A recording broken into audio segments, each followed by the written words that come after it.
Hello and welcome to the Future of Beauty podcast. My name is Liz Howard.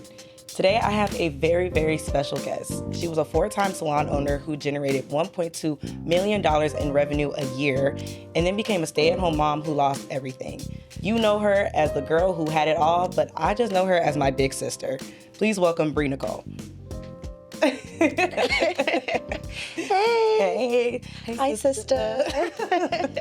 How you doing this morning? I know it's a little dramatic intro, but I had to build it. I know. I said, dang, I lost everything. No, you gotta pull the audience in. No, truthfully, lost some things to gain some more things. Yeah, so. seriously. Yeah, for sure. Yeah. So I know today is your tell-all. We're gonna start from the beginning of pretty much the story of Level 10. I know, right? And it's been a year and 2 months since the closing of the last salon. And I think I'm always going to be grieving, the loss of my business. But overall and in general, the story needs to be told. That it does. So I just want to start from the beginning with you, sister. So I know your story, but obviously our audience doesn't know your story. Right. So your beginning was really, you were working, other jobs that wasn't involved in the beauty industry. You were working as a bottle girl. You were working as a paraprofessional in a school. Like, talk about those things. So starting off in the school system was crazy. Being a teacher, ELA teacher, working with, special needs children. It was crazy. And it just, it wasn't enough money. I will say that. It just wasn't enough money. And I feel like with that being said, I was spending a lot of money on my beauty services. So kind of like a little bit of a backstory, working in the school system, I was spending like maybe $300 a week at the time because lash extensions weren't as popular yet. Yeah. And I just loved them though. These were just for some basic classics that were falling out like crazy. That's why I was going every week.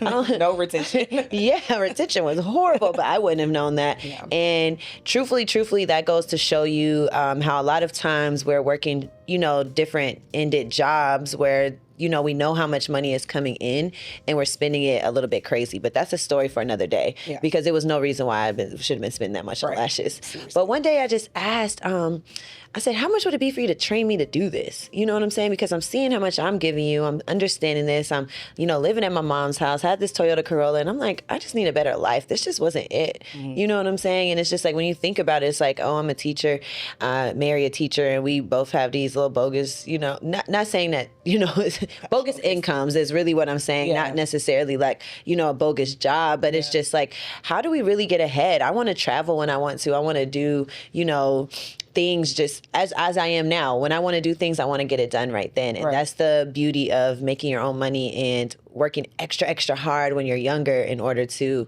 kind of chill and lay back a little bit when you're a little bit older. Right. So moving forward, I took that class. I started doing lashes. I sucked. I'm doing it out the living room. I finally was able to, grab me an apartment. I started working as a door girl at the club, and I was just like, okay, but those things are kind of frowned upon when you're still working in the school system. So I said, I have to let this go. Mm-hmm. You know what I mean? So letting that go, dive in, deep into nightlife. Like, it was crazy. I was a part of that. And I'm not even going to sit here and say that I was just so focused from the beginning. Once you start making that type of money, you get a little bit of distracted. You know were what young. I mean? You were in your 20s, and it's like you making bread. So, and even from the school system, like when I was in college, I worked at Twin Peaks. So you have to remember, I was doing $1,000 days when I'm like 22, 20, you know what I'm saying? So I had seen different types of money already. I'm like, why am I going from this to $2,000 every 2 weeks? Like, let's make this make sense in my brain. But overall, in general, I got started. I got deep into the nightlife, and then I eventually got super focused, and I said, okay, this is my dream. I want to own a salon. I want to use this money to scale and to make myself into a different tax bracket.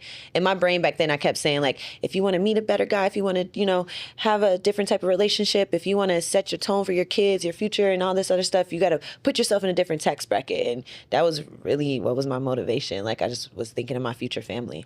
Yeah. So you went from, obviously, learning how to do lashes and then starting your career in that. Like, I remember your beginning of like lashing in the living room, and then Yeah. eventually you built up enough clientele and enough like retention of clientele to be able to open up your own suite. Yeah. What was that experience like for you? It was a feeling of accomplishment. I started with a really small suite. It was about 200 a week. And I had the thing that really motivated me to do it is I didn't have the money to do the suite. I just betted on myself. I said, okay, if I'm getting these clients that don't mind coming to my living room where I'm sitting on top of a knife while lashing them because I don't know them, or, I'm feeling like someone may rob me, or, just certain somebody came in one day and was like, nice TV. I'm like, this is a regular old TV. I remember that. I remember you telling me that when it happened. Rob me. Yeah, it's crazy. But no, I felt accomplished and I felt super motivated to work because it was like, okay, 200 a week, this is going to be 800 a month. I have to somehow figure out where this money is coming from. You know what I'm saying? And it pushed me to just market super hard. And back then, marketing wasn't, I had to be a whole content creator. It was, me hopping on, making my own flyers, doing certain things. But I've always made it happen. Mm-hmm. You did. You literally did. And then from that point, you started teaching people how to do it. Yes. So from my small suite, I ended up actually moving into a bigger suite that was on the same hallway because within, I think, like the first 4 months or so, I had gotten such a large clientele, I couldn't even fit everyone in that suite. So I finally moved to the bigger suite, which was, oh my goodness, I just couldn't wait. I painted it myself. I remember coming home from work at like 3 a.m. after doing bottle service, painted that room myself. I had everything ready to go, ready to do it. And I started training people. I decided to become a licensed esthetician, just kind of fast forward the story. But, I started hosting networking events around the city, started leveraging relationships. Some days I would be like, I can't even go home until I passed out 150, 200 business cards. Don't do that now, guys. Business cards, you don't want to see it on the floor. But it's true. It happens. So everything is digital now. But overall and in general, it was more so like I just had that motivation. I had that grind. I had that dog in me. And it was just like I had to make things happen no matter what it looked like. Even when I didn't have any money. Started a product line. You know what I'm saying? Just super invested into my dreams. Started just taking the money, flipping the money, taking the money, flipping the money, trying to figure out how to get to that next point. Yeah. And that's literally what I know and what I also so admire about you is that whenever you achieve something, you're like, what's next?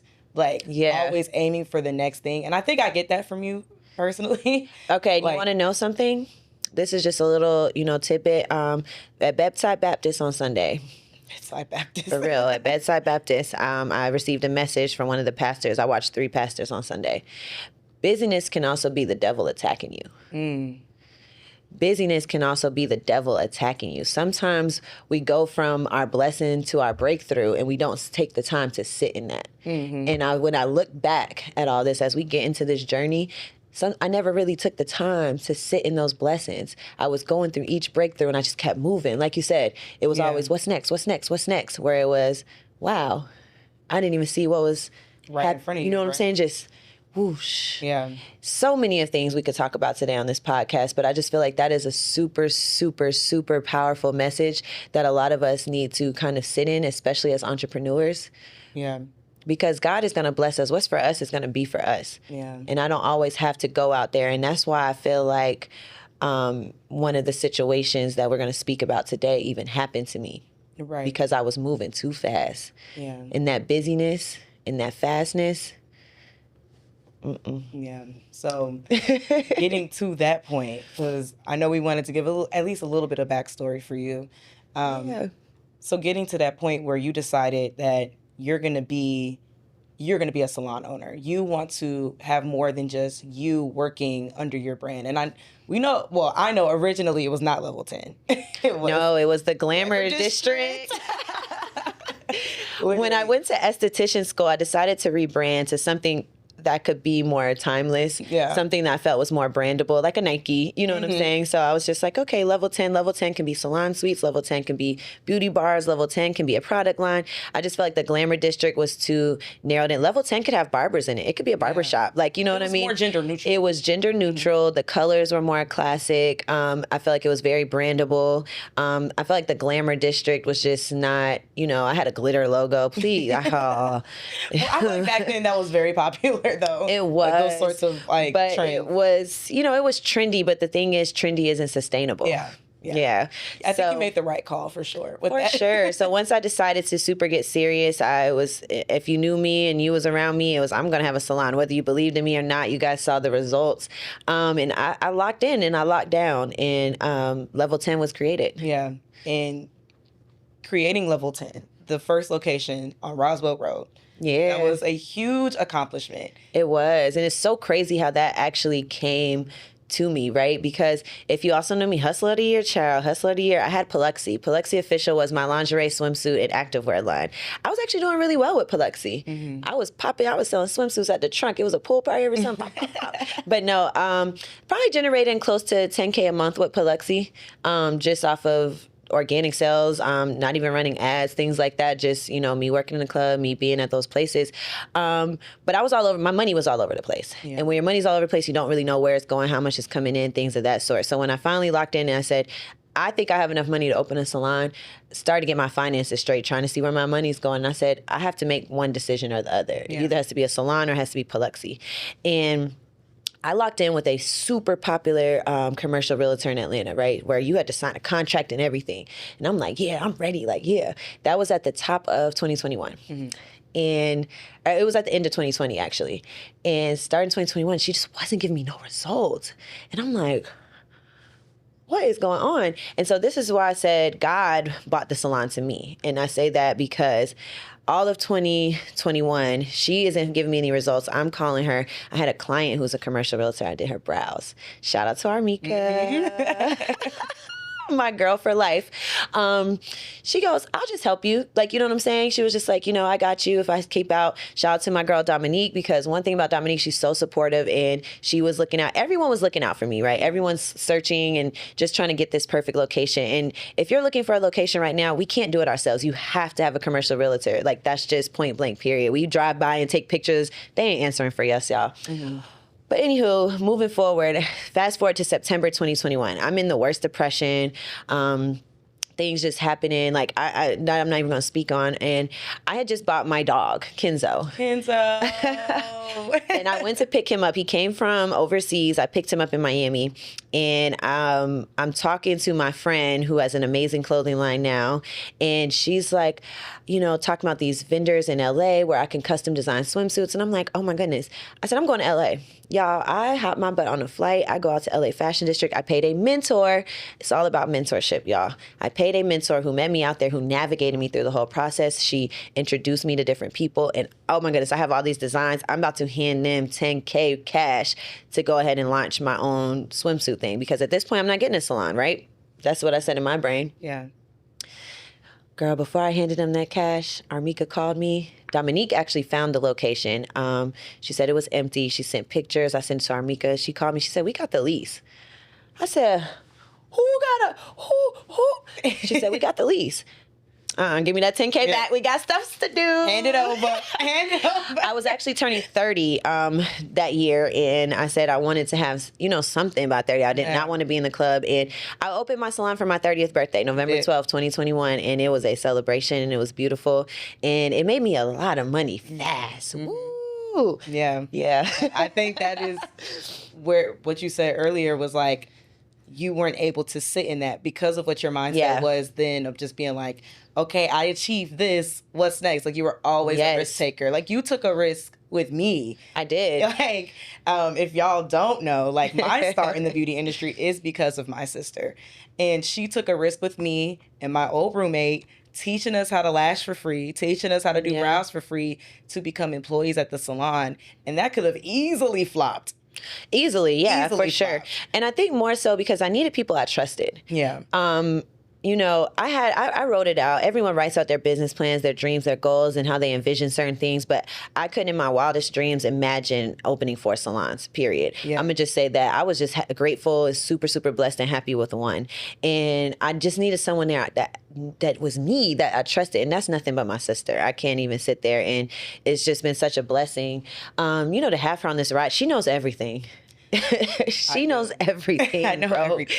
Everything. And training her, she graduating college, she coming out with these dreams, and I'm like, girl, come get some money. Like, you asking me for money, come make some money. Like, it's crazy because while you said like you were kind of like in that weird funk too in 2021. 2021 messed me up because I'm a college grad. COVID messed me up bad because my dreams were to go be a theater performer. Yeah. Theaters were closing left and right because of COVID. Yeah. So I was sick. COVID was a wild time. It was a wild time. I was sick. And I never thought that I would ever be doing anything girly like this. Like, that just wasn't my personality. And it was just supposed to be for a short period of time, right? It was just for her to sustain herself. It was just to have someone I trusted with me on this journey and for her to just pay her bills. It wasn't ever supposed to be this. Yeah. You know what I'm saying? This. But that was, you are like one of the smartest people I know. So it's like, I trusted you and like what you were telling me and being like, well, she can achieve all of this and she could do all of this. And if she trusts me, I feel like I could do it too. Like, so I feel like your ability to be able to take risk or even just see like this is a risk, but being able to like come out the other end on a positive note. Like, I feel like that's what was your motivation to keep going with doing more and doing more until the risk became like went the other way. Oh, listen, baby. And I think too that my one of my downfalls is me seeing the best in people too. Seeing the best and wanting the best for people, because I see people and I'm like, oh my goodness, they have this motivation, this will to want to be better, and I can help them be better.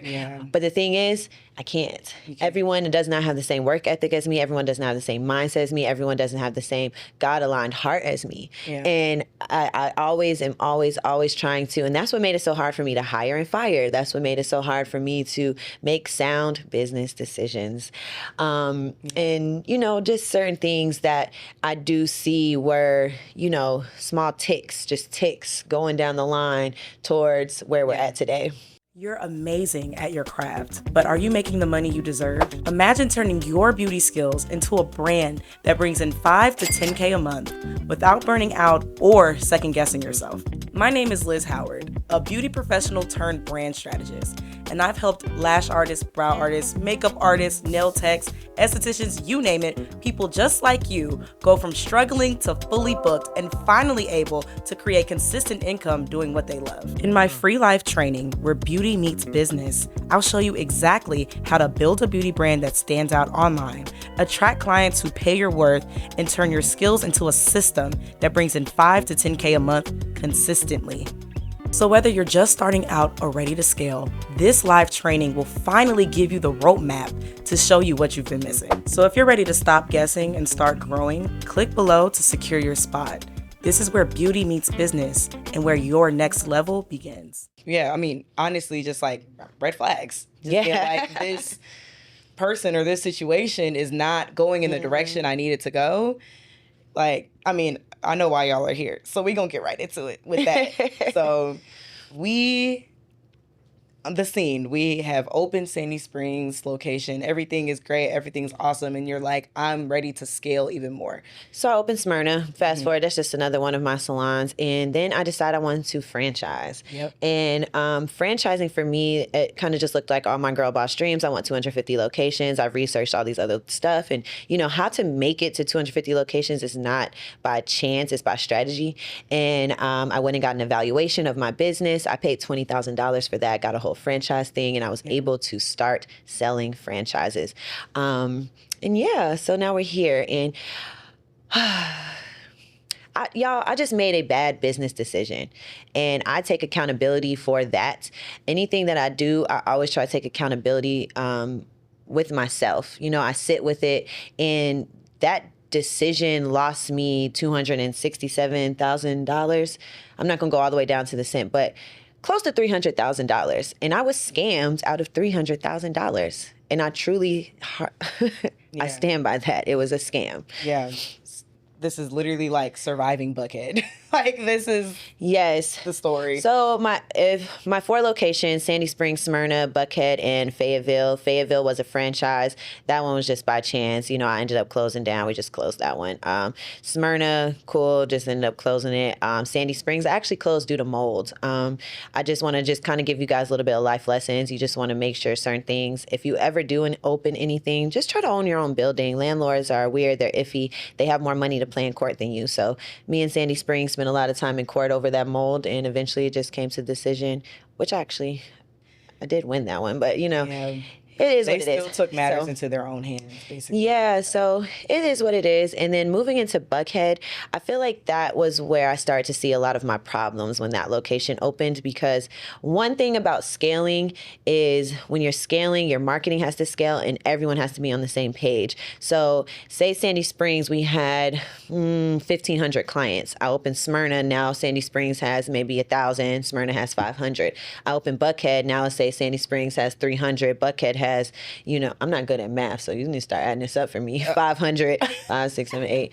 And then Smyrna has 200, right? But that's just if we're using that same amount of clientele, that same 1,500. So those people were loyal to us, but they started spreading out to locations that were closer to them. And we had to pay double in marketing, double in ads, you know, triple in certain things and campaigns, all that stuff in order to gain more clientele for the type of volume that we had, right? But everyone has to be on the same page.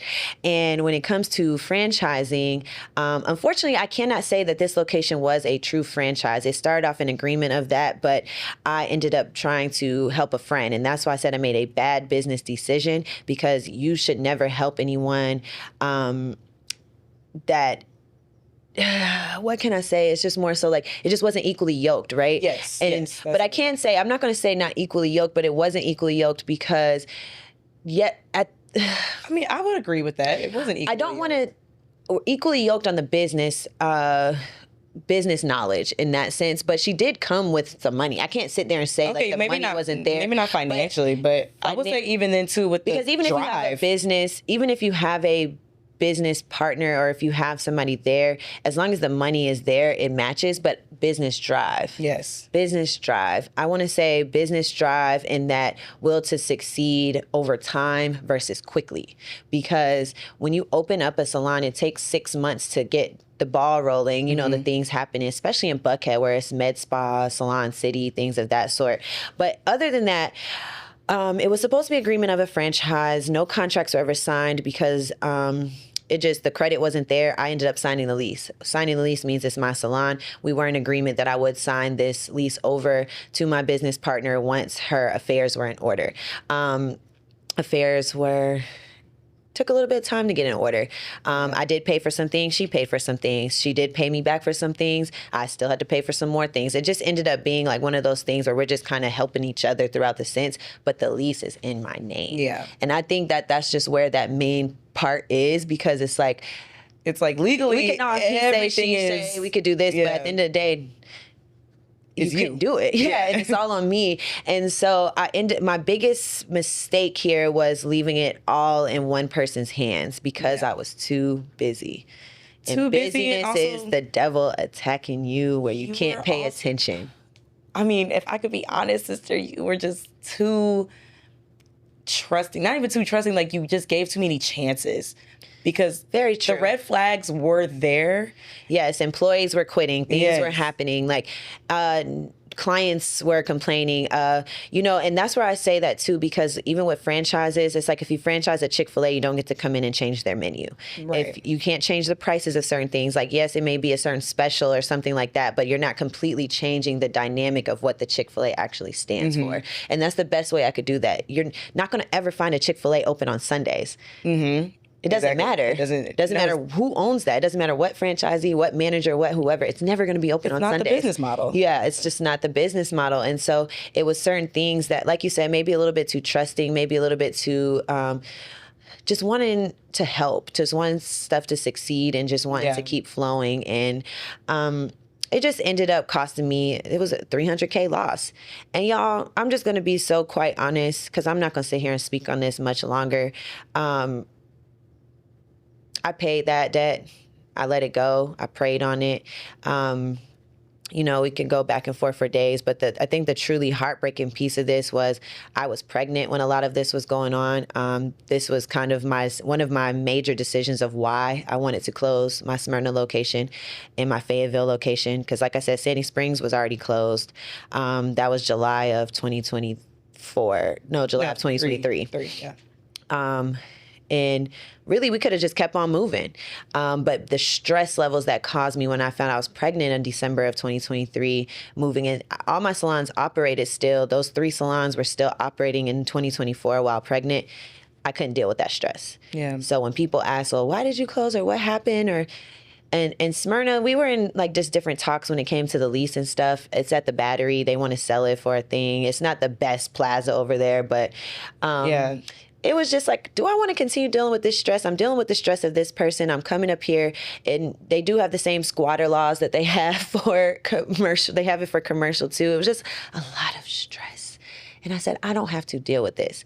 And I did not want to get to the point of it being $300K in debt. But when things happen, things happen. But I think the most heartbreaking part of this all was this person they took me to court. They tried to put me in jail. And that's what really... Yeah. And that was 6 months postpartum. So after things had already been paid, squared away, you know, we're still in works with that landlord on certain things. Yeah. But trying to put a new mom in jail off of something that you didn't even have to take a loss for, because at the end of the day, her silent business partners, because she didn't have, none of the money was hers. Girl, that whole situation, can I just say, was absolutely crazy. When you called me and told me what the situation was, that you were giving papers and you're like, I think I'm being sued. And then you look closer and it's like, she's trying to like get me put behind bars over, I don't even know what the alleged charges were that she was trying to put on you.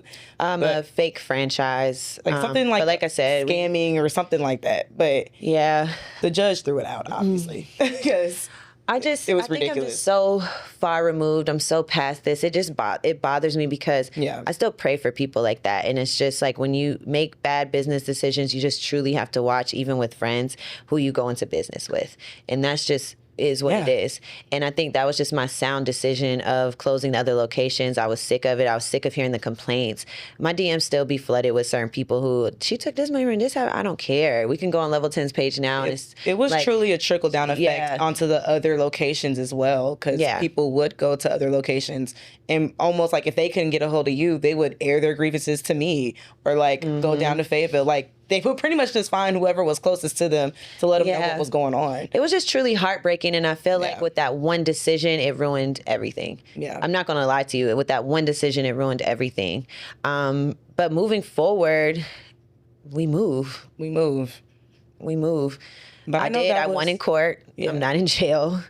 You know what I'm saying? Obviously, there's no record like that. And, you know, the lawyer does want me to, you know, do certain things, but I move. It's just not that serious to me. It's not that deep. Monetary things, they come and go. When you're truly blessed, you get blessed in any season, anytime. Yeah. It's going to be ups and downs, and it just is what it is. I mean, I know it took such an emotional toll on you, though. I mean, now I feel like you can sit and talk about it, and you're better for it. But I feel like when it was happening, it was hard to see you in that space, just as your sister. Like, I was mad. Like, I was ready to boop. I think everyone was truly mad. I think a lot of people were truly, truly mad. And I just think more so it was, I don't know. It was just super weird. It's just like one day you wake up and someone's, you know, you're cool with this person. And like I said, consider them a friend. You're inviting them places. And then the next thing you know, they're stealing from you, because that's technically what it is. Like, if you're collecting revenue from somewhere and you're not paying the rent, you're not doing those things, that's stealing. Yeah. It's like, you know what I'm saying? And it's just like, and purposely so, because, you know, we're talking about it and you're like, oh yeah, this is happening, this is going on. And, you know, like I said, with poor business decisions, it's just like, Brianna, you should never sign the lease and allow this person to handle all those responsibilities. So again, I take full accountability, which is why I fully accountably paid that $300K. I didn't ask for that. I didn't go after her for that $300K. You put me here. I put you there. It is what it is.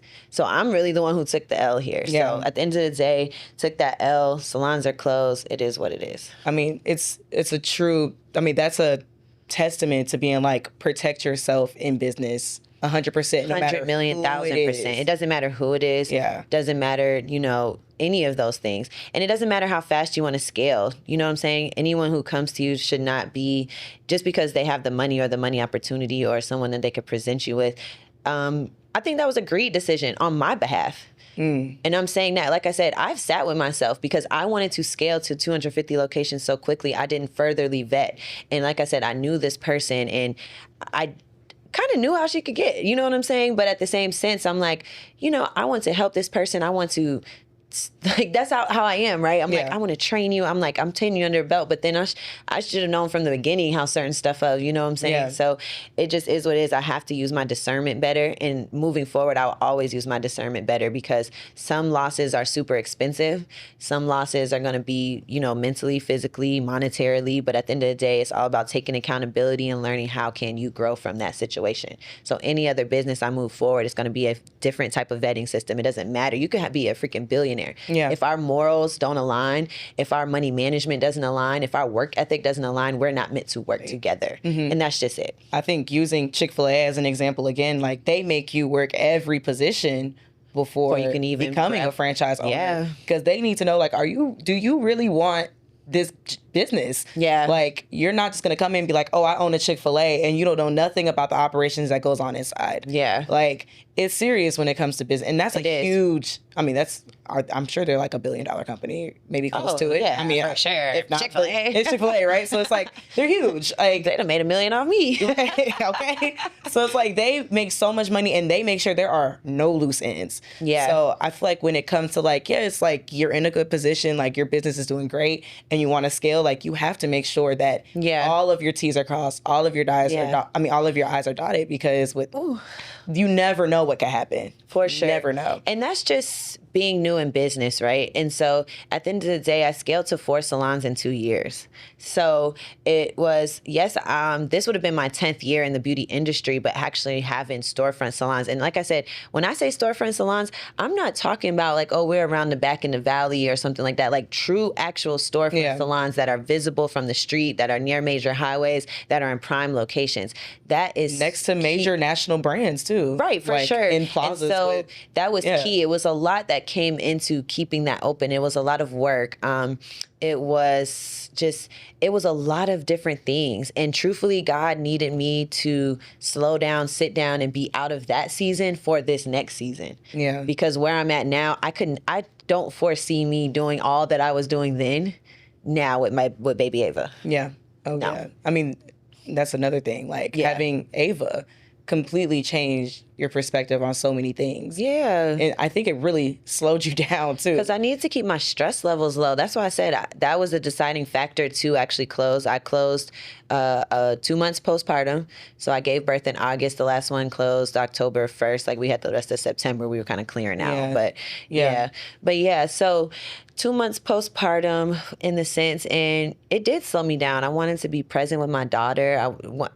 Keeping my stress low while pregnant, because not only was I in a near fatal accident while pregnant, I spent a lot of time in the hospital, just health things that were happening. It's like I have to be calm so I can give birth to a calm baby. And now she's calm and she's cool.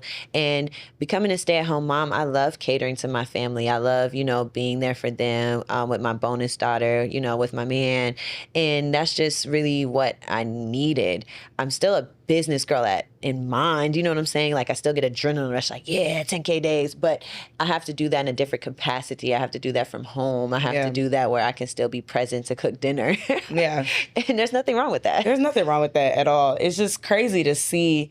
I still say now, I mean, Ava is over 1 year old now at this point, but I still say it now, like, I can't believe you're a mom. This is so crazy. I don't think I ever could believe It's like, I just knew you as your aunt. Yeah, like, or like my sister just would be all like, she was not even just in these streets, but like you was making money moves. Like you was just always moving, always hustling, always just. So the fact to see you in this space is actually so refreshing. I feel like you look happier. I feel better. To me. Yeah. I feel better. And I think that really just truly comes from like support. I feel like that comes from support. I feel like, when I met my man, it's like, this is boss babe. She's out here. She's moving. She's grooving. Like, he used to always be like, you're not on point, because some days I'll be like, I got meetings. I got this. I got that. But fast forwarding to now, it was just support, like explaining the situation and explaining how, shoot, I'm about to lose $300K. And on top of that, I'm not generating shit. You know what I mean? Like, you have to be transparent in those moments, like, you know, transparent about what exactly happened. You know, at the end of the day, like, just showing him all the receipts. Like, I have a folder just of receipts, like, you know what I'm saying? Like this, and this. And not even to tell him that just to like prove myself, but more so like, so you can understand where I'm coming from, why I'm grieving so hard. Because you guys have to understand too, that was my friend. I did grieve that too, because you know what I'm saying? Like, I thought that's my girl, we cool. So, you know, grieving all of those things in one, grieving 4 different salons, grieving, you know, just the missing of employees. At holiday season, we'll be having a Christmas party coming up, you know, little stuff like that. And, you know, just kind of explaining like where my ups and downs on top of postpartum would be coming from. You know what I mean? And so now it's like a year later, I'm able to speak on these things to truthfully, and then it brought just horrible emotions again when, you know, I was trying to be put in jail. Just crazy. Oh my goodness, that just blew me. You know what I'm saying? And because I've never done anything in life to, you know, kind of be warranted that. Yeah. And so that's what my mind was too, where I was just like, okay. Because my whole time was, you know, you have children and I want to help you. Whereas like in your brain, she's a new mom and I want to lock her up. Like, I couldn't wrap my brain around that. And that was where I was like, okay, you different. And so that brought up more grievances, you know what I'm saying? And more anger and, you know, just having to let all that go. Because as we go into 2026, you know, my new business is taking off, things of that sort. It's in me, not on me, bro. So anything. Literally. So now that we're here, what would you say to people who think that basically like she failed? And you know, when I first closed them, that was like my true thought, right? I was so embarrassed. I didn't want to even post about it. Even when I was selling stuff in the salon, I could have made way more money off things, but I didn't really want that to happen. I think that redirection isn't failure. I truthfully think that like redirection isn't failure. I did not fail. I learned. And I think failure is in the eye of the beholder. I truthfully think that, because I feel like, and that comes with mindsets, right? It's going to be a negative person who looks at failure like, oh yeah, don't got nothing, this happened, da da da da. Whereas a person like, you know, me and you and, you know, Kenny or just any of us, where we look at it as like learning curves. If we ever open with my next business venture, I know exactly what to do. When we're teaching others, when I'm mentoring people, I know exactly how to tell them how to do certain things. And I feel like that's not really failure. Those are all just bumps on the road to bigger pictures. And I'm exactly where God wants me to be. Yeah. You know what I'm saying? Because at the end of the day, I'm just here to fulfill the purpose that he has me for. So I've lived 4 lives. College, you know, teacher, bottle service, nightlife, big boss babe. Because the thing about being entrepreneurship, a lot of people are like, I got an LLC, I'm entrepreneur. I was very successful, 7-figure entrepreneur. And I'm going to put my all on that. And because that's a part of the 1%. That's a part of things that some people don't actually reach. And that's a different level of work ethic and, you know, just mindset. So that's 4 lives right there. Now I'm in a mom, soft life, stay at home type situation, but I'm still making money. Yeah. I wasn't at the top of this year. I wasn't making crap. But then I got my butt up and I said, I want to do something from home, because that's just my mindset. That's just how it is. It isn't a woe is me type of thing. It's like, how can I do this or that? And God may still be telling me to sit my butt down. So I'm going to listen. I'm going to listen more. Yeah. I've been sitting in silence. Some days I just literally sit and I'm just like, what are you telling me? And I know exactly what he's telling me. So I can't wait. Yeah. I mean, I think we just go through seasons. Yeah. And we're not going to be... I mean, some people, we just have different things that happen in our lives. Like, some people may have the same career and they, you know, go through the same thing for 30 years. But some of us, we have to have these lessons in order to continue to build and grow. And some people might think that 30 years at a job is a failure. Just being quite honest. Yeah, that's true. You know what I'm saying? It's whatever, what is your perspective Because on I know some people who have spent 30, 35 years working for somebody else, retire, now they have nothing. Yeah.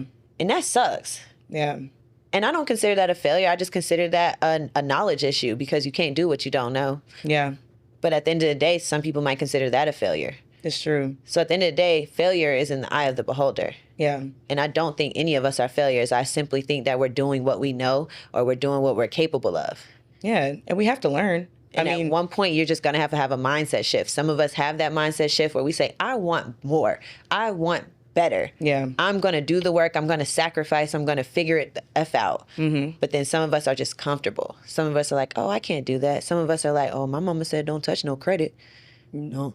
I can't go get no loan to start no business. But then again, everyone isn't built or equipped to work for themselves, and that is okay. Mm-hmm. We're not all meant to be entrepreneurs. Some of us have to be the doctor. Some of us have to be the plumber. Some of us have to be the mechanics. Mm-hmm. And again, that's okay. It is. But we just have to stop judging others for the decisions that we make for our own lives. Yeah. But again, your one decision, each decision you make leads you to be something. Yeah.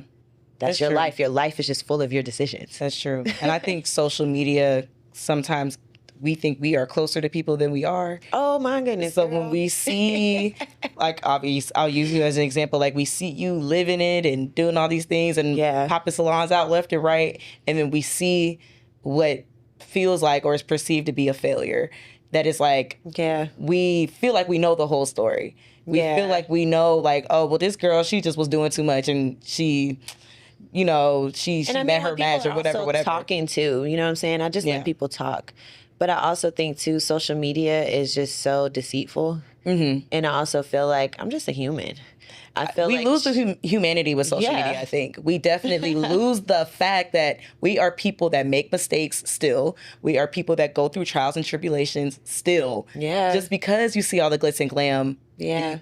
Social media, I mean, I'm only posting the good moments. Right, I'm posting what I want you to see. You know? You know what I mean? And so I think that we kind of lose sight of that. And I feel like me kind of posting more vulnerable moments like this shows people that, yeah, you guys see the life of everything. And I live a very beautiful life. I'm not taking away from any of that. Shout out to my man. Because like he even said in the recent reel I just posted, he's like, as long as I'm by your side, you're not going to want for anything. And I think that that's just such a beautiful trait.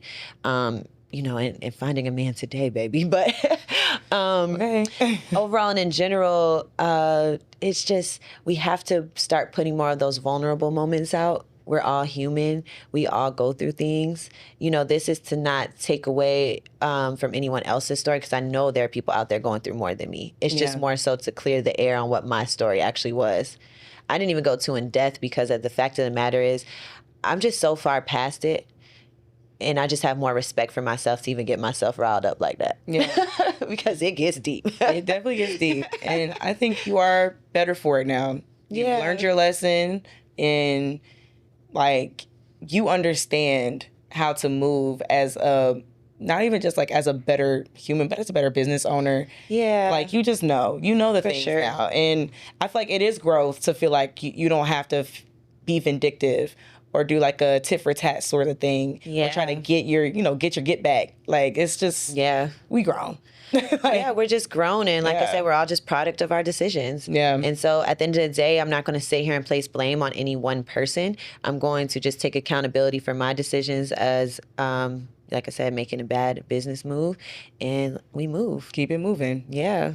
So to wrap it up, what would you say is the biggest takeaway from your experience with Level 10 as a whole that, wow, you know? My biggest takeaway, truthfully, is it's really community. And I say that to say because I found Level 10 to be a safe space for people in the beauty industry. Whether it was teaching, courses, whether it was... which that would be lashes and brows, whether it was mentorship on how to open your own salon or, scale yourself to $5,000, $10,000 months, which Liz is now doing. Or whether it was bringing employees in who were new in the industry, getting them some clientele who just maybe moved to Atlanta. I just truly overall think I take away from Level 10 just the community that I built. And along with that community, we built Beautypreneur Con, which has been an amazing conference where we can all get together as people of color and celebrate ourselves in this industry. Because, we do have, different cons and lashes and stuff like that, but it's not always really catered towards us. So shout out to my new business partner, Sway. That's my longtime friend, but she partnered with me this year on it, and we're going to keep that going, even though I'm no longer in the industry. Yeah. Shout out to you for keeping, even though level 10 isn't truly open, you've kept that going with the clients, being able to still be with someone familiar with, this amazing podcast with amazing training academy. Like, you know what I mean? Like, because you have my heart, so I know how genuine it is. Yeah. Because a lot of the people out here aren't not genuine. They just want to take your money. They just want to grab it, be quick money grabs, things of that sort. But like the genuineness and the community of it all is what I really built over the past 9 years. Yeah. I'm going to really say 10 because, this year I was grieving, but 10 years. 10 years. Baby. I got 10 years. No. But overall, I just really find that because that's really what I wanted. That's why I had commission-based salons. Yeah. That's why I had, that's why I held on to some employees a little bit longer, took them under my wing, because sometimes you just need somebody to keep pushing you. And even though those weren't great business decisions either. I lost a lot of money on some of these girls, but it pushed them and it gave them hope. Yeah. You know what I mean? And so that's really, really, really my true takeaway from level 10. I feel like that's really what I poured into the people. And I think that people can, agree to that. Yeah. And I think that that is just a chapter closed. Yeah. And though you're not part of the beauty industry anymore, as you say, in that way, what is your reaction to people still seeking your mentorship, still supporting you, still showing up to Beautypreneur Con, and just still seeing you as this beauty icon? It is true gratitude. Yeah. Truthfully, it's gratitude. It makes me feel really great, knowing that what I built is not in vain. I'm forever going to be a part of the beauty industry, baby, because, you just never know. I might need to pop out and put a lash or a brow on. Never know. The skills don't die. The desire never dies. I'll be thinking about it. Sometimes I'll just be like, let me do your brows. Just to a random person at home. And Beautypreneur is going to forever live on. I think me and Sway will build something amazing. I think that I will do maybe one mentorship. I probably will do it in alignment with Liz and whatever she got going on. Because I miss that sometimes. Yeah. But, I just have to have the capacity. Yeah. It's just the capacity. So when I see people and it's just motivation, truthfully, too, because I know a lot of them are, they're excited to see what's next. Yeah. I love it. Yeah. Well, thank you, sister. Thank you, for coming on the cast and sharing your story. I'm so happy you finally shared your story. Girl, I feel relieved, especially going into 2026. I'm like, yeah, let's just let all this go. Like, let's just clear the air. Clear it out. Forward. Clear it out. Yes. Just super transparent. Like I said, and I expected to say more, but, as I sat here and I looked at you and I just looked at all of the beautiful things that you've built, I've built, and how genuine our hearts are, we better than that. Mm-hmm. We are. Well, tell the people where they can find you. You can find me at Bre Nicole, BRE.Nicole on all platforms. All platforms. Yes, ma'am. Thanks so much. This was the Future of Beauty podcast, a special episode. Tune in for our very next one. Our next episode is going to be with Miss Gigi Brows, and you don't want to miss that one at all. Again, I'm Liz Howard, and make sure y'all click the link below to join the Academy. It is a free community with very affordable courses. So make sure y'all click that as well. See you next time.